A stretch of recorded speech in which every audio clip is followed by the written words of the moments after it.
I think we'll see two very, very strong teams going out on Saturday. What Tip's strongest team is, I don't know. We'll know on Saturday night. I think we'll know.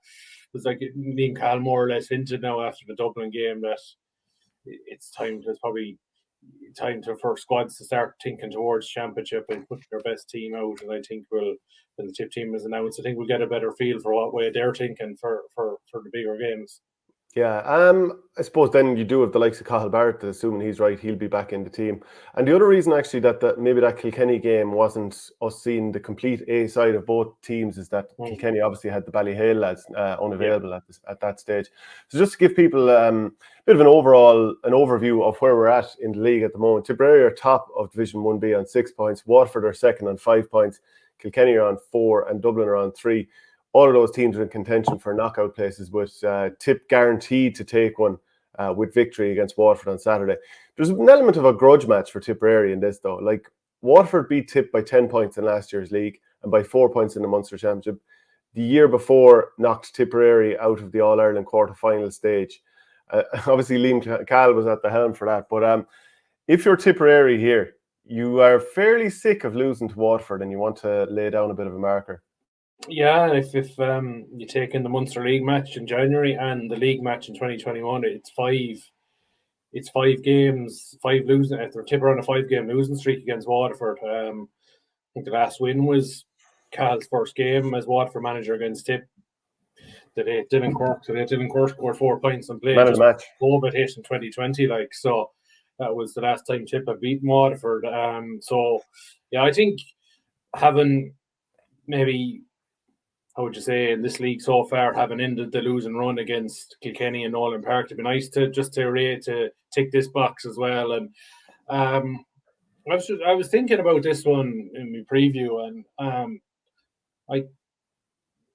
those two, the 2021 and last year's league matches in Walsh Park when Cahill was over Waterford, there was an element of a statement in both of those games looking towards the championship. And I think it sowed enough doubt in Tipperary's minds maybe going into the summer. Whereas I think if Cahill brings that mentality again, you think, gosh, to be nice to maybe put a bit of doubt in Waterford's heads for when we meet in the championship too down the line. So plus you have the fact that it's Cahill up against his former teammates in Waterford, whom he had 3 very, very good years with. He won them a National League. He got them to an All-Ireland final. But there were a group of players who downed tools on him in the last match of the championship last year against Clare. They threw the towel in. The players more or less gave up. It was that was embarrassing what happened in Ennis. That was akin to what Man United thrown in the towel and scored, losing 7-0 like last Sunday. Like Waterford embarrassment against Clare last year. They just gave up. And do you sense much of a change in Waterford this year? Now, like if you're to look over the games, they beat Tipperary. Like the one game this year that I'd say was a bit of a no-show from Tipperary was that Munster Hurling League game against Waterford. Waterford were the better team. Tipperary, early stages of trying a new system, didn't look impressive. Now, Tip obviously lost against Cork in the final of that, having been well ahead, but played good hurling for long spells, didn't against Waterford.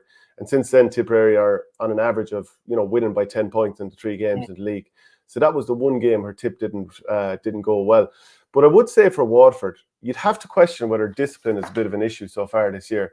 They've had 3 red cards in the opening 2 games in total, and they've also given away a few penalties. I just wonder, is that something, a bit of an issue for them already in this early part of the season? Especially if you're saying last year down in tools, that's a bit of a discipline issue. So is that one of those things that's carrying over? Could well be. I just get the sense maybe Davy is sort of maybe tactically gambling. He was just looking at the fixture and saw Dublin, Laois and Antrim. We'll get through those through games. It'll be the Tip and Kilkenny games was where maybe we'll get a better feel for Waterford. Like Austin Gleeson hasn't started any of the games. I'd be surprised if he doesn't start this one. Michael Kiley will be back from suspension. Stephen Bennett will be back from suspension. He was for the last game. But yeah, even the Dublin game, like the 2 red cards, red card from Michael Kiley against Laois. Then in the Antrim game, look, if Antrim hadn't gone down to 14, if Antrim had 15 men in the field, in the second half of that match. It'd been interesting to see what would happen. Like Same with Laois.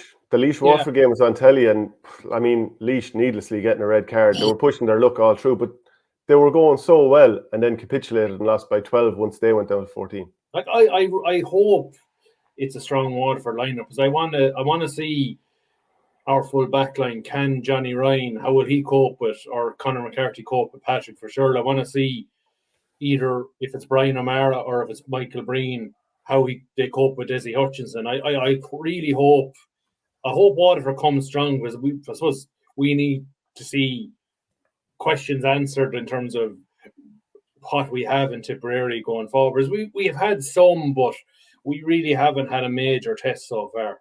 No, sure. The 3 games for Tipperary, 232 to 18 points against Laois. The second day out, 224 to 121 victory at Nolan Park. And then against Dublin, 223 to 24 points. So 2 away victories in a row against, obviously very good Leinster opposition.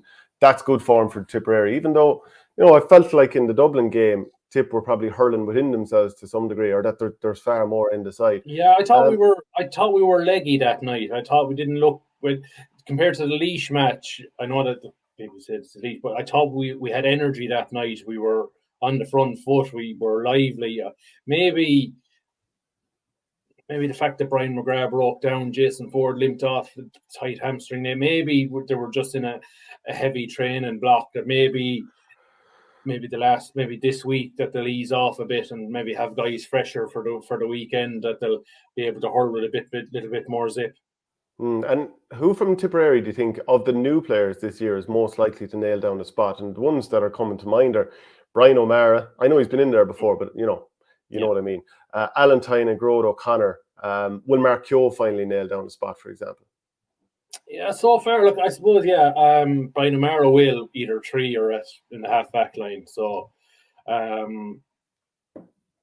assuming Cathal Barrett will be back, you're looking at probably either Johnny Ryan or Conor McCarthy will be in the cornerback. It's Johnny Ryan's probably in the box seat at the moment, but we haven't seen enough Conor McCarthy yet. So I think that's why I hope Waterford maybe bring really test McCarthy and Johnny Ryan out if they start at the weekend. I suppose Brian McGrath was looking pretty good until his hamstring issues. Like, it's hard to see him being right for this Saturday after the reoccurrence against Dublin. Gerard O'Connor. I suppose the thing for me is Nolan McGrath is going to start. So where is he going?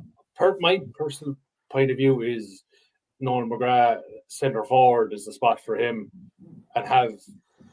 but then if assuming Seamus Kennedy and Alan Tynan look like our 10 and 12, where does Gerard O'Connor go then? Do you give him one of the corner forward slots and get him to come out as a forward half forward? And because you're probably looking at Connor Stapleton +1 in the middle of the field, maybe Dan McCormack, maybe